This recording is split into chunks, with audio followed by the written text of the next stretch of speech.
How much power does it really take to drown a nation? A missile? An army? Think again. China could wipe out food supplies, energy grids, and entire ecosystems across 6 countries without ever firing a single bullet. All it needs is a dam valve, a satellite signal, and one quiet political decision. The scariest part? It's already happened, and nobody's talking about it. While the world obsesses over tanks and trade wars, a far more silent weapon is already at work: water weaponization. Behind the glamour of development lies a cold, calculated strategy of control. And in this video, you're going to see how rivers like the Brahmaputra and the Mekong became chess pieces in a game few people even know exists. What you'll discover here might change the way you look at a map forever. They say future wars won't be about oil or land. They'll be about water. And China may already be ahead of the game. In 2017, it quietly stopped sharing water-level data with India, right before catastrophic floods hit Assam.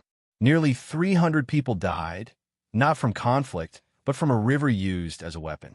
This is hydropower turned into silent warfare. No explosions, no headlines, just strategic devastation. Controlling water means controlling life itself. With massive infrastructure across the Brahmaputra and Mekong, China holds the upstream advantage, capable of flooding or starving entire nations with a single policy shift. This isn't speculation. It's geopolitics at its most chilling. Through water weaponization, rivers become tools of dominance, not diplomacy. And if they've done this once, imagine what else they're capable of when the next crisis hits. If you're starting to connect the dots, don't stop here. Subscribe, hit the like button, and stay with us, because what you just learned is only a glimpse of how deep this strategy runs. Just 30 kilometers from India's Arunachal Pradesh, China is building a dam so colossal, almost feels like science fiction. 60,000 megawatts of raw hydropower. It's being constructed on the Yarlung Sampa, which becomes the Brahmaputra downstream. Think about the leverage this gives China. With one dam, it can disrupt agriculture, drinking water, and flood control for millions. That's not just engineering. That's strategic dominance. This isn't about energy efficiency. It's about establishing control. The downstream impact on both India and Bangladesh could be catastrophic if water is withheld or released suddenly. Drought in one season, floods in the next. It's a geopolitical tightrope. China's infrastructure allows it to dictate rhythms of life far beyond its borders. But that was just the blueprint. Watch what happens when strategy meets retaliation. Back in 2017, when India stepped into Doklam to block Chinese military expansion, something subtle but far more powerful happened. China retaliated, not with bullets, but by cutting off hydrological data. The result? Entire districts in Assam were blindsided by unexpected floods. This wasn't random. It was a clear signal. Mess with us, and we'll weaponize your rivers. This is water weaponization in its most sophisticated form. No formal declaration, no troop mobilization, just a sharp, silent blow to regional stability. It's a masterstroke in modern geopolitics, and one most people never see coming. And it raises a haunting question. If they did it once to make a point, what would they do in a full-blown crisis? If this makes you see rivers in a whole new light, good. Hit that like button, subscribe to the channel, and stay close because we're just getting started with how deep this strategy truly flows. India didn't just watch and wait. In response to China's growing control, it launched its own hydropower counter-strategy. The construction of an 11,000 megawatts plant, along with several smaller dams, is not just about power. It's about protection. These projects aim to regulate water flow in vulnerable northeastern regions, creating buffers against sudden floods or droughts triggered upstream. But India's move isn't just technical, it's political. By asserting its own command over the Brahmaputra, it's sending a message: we won't be passive players. India's move isn't just technical, it's political. By asserting its own command over the Brahmaputra, it's sending a message: we won't be passive players. This marks a significant shift in geopolitical posture, where infrastructure becomes deterrence. It's about building resilience against the unpredictable, and when your upstream neighbor is China, unpredictability is guaranteed. Still, that's just one part of the broader regional tension. Mekong River, lifeline to over 60 million people across Vietnam, Thailand, Laos, and Cambodia. But upstream, China has built more than 12 megadams, altering the river's natural flow. Fisheries have collapsed. Rice yields are dwindling, and once fertile farmland is now cracked and dry. The downstream impact isn't hypothetical. It's happening right now. These dams aren't just blocking water. They're blocking futures.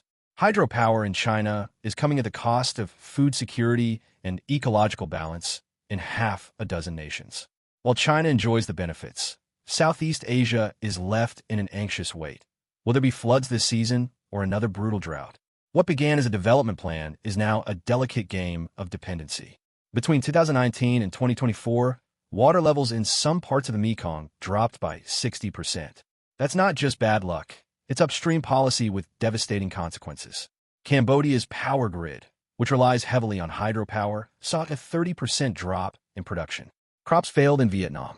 In Thailand and Laos, farmers were crushed by debt. The price tag? Hundreds of millions lost in regional GDP. But it's more than numbers.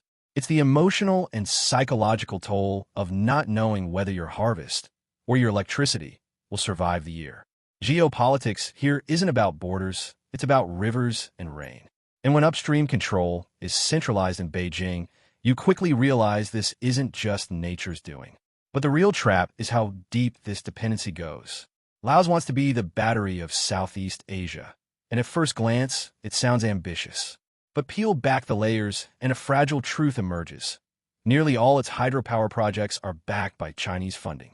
These aren't just dams, they're control points. With China dams managing upstream flow, Laos is at the mercy of a silent partner with overwhelming leverage. What happens if water levels drop or political relations shift? The entire Laotian economy could be choked without a single shot. Political overreach disguised as development. And while Laos dreams of exporting energy, it may have sold away its sovereignty in the process. But as you'll see, Laos isn't the only one under pressure. The Lower Sesson II Dam, backed heavily by Chinese investment, displaced thousands of Cambodians. Villages vanished, and once abundant fish populations were decimated. The fertile farmland that fed generations? Gone. Environmental experts warned this would happen. But Cambodia moved forward anyway. Why? Because China offered the loans, the labor, and the political weight to push it through. This is Belt and Road in action. On paper, it's development. In reality, it's dependency with a high cost. Cambodia's leaders might have gained infrastructure, but the people paid in land, food, and future. And when the floods come, or the droughts linger, those communities are left without a voice, while the deals are signed behind closed doors. Yet, this pattern extends far beyond Southeast Asia. Zoom out, and you'll see this strategy repeating worldwide.